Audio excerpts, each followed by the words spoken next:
రీసెంట్గా అఘోరీ మీద సంచలన ప్రకటనలు చేస్తూ ఉన్నారు రాష్ట్రం అంతా కూడా. మేము ఇక్కడ ప్రత్యేక ఉస్మానియా యూనివర్సిటీ నుంచి మా అభిప్రాయాలు చెప్పాలనుకుంటున్నాం. నిజంగా మీకు అంత సమాజం పట్ల ఒక కన్సర్న్ ఉంది అనుకుంటే, సమాజంలో ఉండేటువంటి కులాంతర హత్యలు జరుగుతూ ఉన్నాయి. తక్కువ కులపులు ఎక్కువ కులపులు చేసుకున్నప్పుడు చంపేసేటువంటి ప్రయత్నం చేస్తూ ఉన్నారు. మరి అప్పుడు ఎవరు మాట్లాడరు కదా. కింది కులం మీద పెద్ద కులం వాళ్ళు దాడి చేసినప్పుడు, నరికి చంపినప్పుడు రోడ్ల మీదకి రారు కదా. ఇప్పుడు LGBTQ+ అని ఉంటుంది.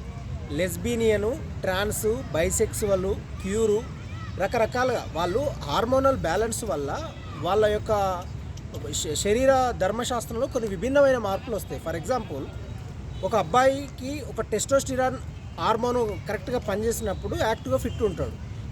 అమ్మాయికి ఈస్ట్రోజన్, ప్రొజెస్టెరాన్ ఉన్నప్పుడు అమ్మాయికి అబ్బాయికి కలిగే ఒక మ్యూచువల్ అట్రాక్షన్ అనేది సహజంగా ఉంటుంది. కానీ మిగతా హార్మోనల్ బ్యాలెన్స్ వల్ల ఒక అబ్బాయిగా పుట్టి అమ్మాయిల లక్షణాలు కలిగి ఉండొచ్చు, అమ్మాయిగా పుట్టి అబ్బాయి లక్షణాలు రకరకాలుగా ఉండొచ్చు. లెస్బినియన్స్ ఉండొచ్చు, గేస్ ఉండొచ్చు, అదేవిధంగా హోమోసెక్సువల్ ఉండొచ్చు. రకరకాలుగా సోషల్ థింకర్లో కూడా సహజంగా ఫోకో లాంటి వాళ్ళు చాలామంది ఉన్నారు. అదే నేపథ్యంలో మేము ఇక్కడ చెప్తా ఉన్నది ఏంది, ఉస్మానియా యూనివర్సిటీ నుంచి అంటే, సరే ఎవరి స్వేచ్ఛ వాళ్ళది కావచ్చు. అది మన ఇంట్లో జరిగినా ఏ ఇంట్లో జరిగినా దాని యొక్క పరిస్థితిని మనం ఎంత లోతుగా అర్థం చేసుకోవాలి, ఎలా చూడాలి. మరి ఇదే సమస్యనా మనకు సమాజంలో సమస్యలు లేవా?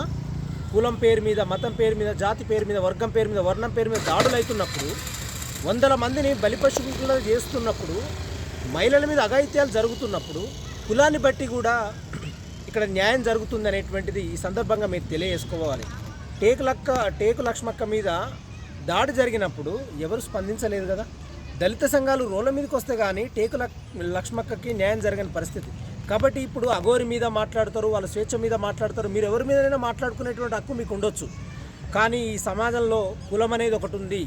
కులము 18వ శతాబ్దంలో ఒకలాగా, 19వ శతాబ్దంలో ఒకలాగా, ఇప్పుడు మోడర్న్ సమాజంలో కూడా కులము దాని రూపం ఎట్లా మార్చుకొని మానసిక మిత్తులాగా పనిచేస్తుంది అనేది అర్థం చేసుకోవాల్సినటువంటి అవసరం ఉందని తెలియపరుస్తూ, ఇవాళ అందరి శారీరక ధర్మశాస్త్రాన్ని ఒకసారి అర్థం చేసుకొని వాళ్ళ స్వేచ్ఛా స్వాతంత్రాలను కూడా కొంచెం చూసుకునేటువంటి ప్రయత్నంలో భాగంగా సమాజంలో దోపిడీ, పీడన, అణచివేత అనేక రకాల హింసలు ఉన్నాయి. కాబట్టి వాటి మీద కూడా ఇప్పుడు యూట్యూబ్ ఛానళ్ళు పెట్టి ఇష్టం వచ్చినట్టు మాట్లాడుతున్నటువంటి వాళ్ళకు కూడా మాట్లాడాల్సినటువంటి అవసరం ఉంటుందని ఈ సందర్భంగా విజ్ఞప్తి చేస్తూ ఉన్నాం.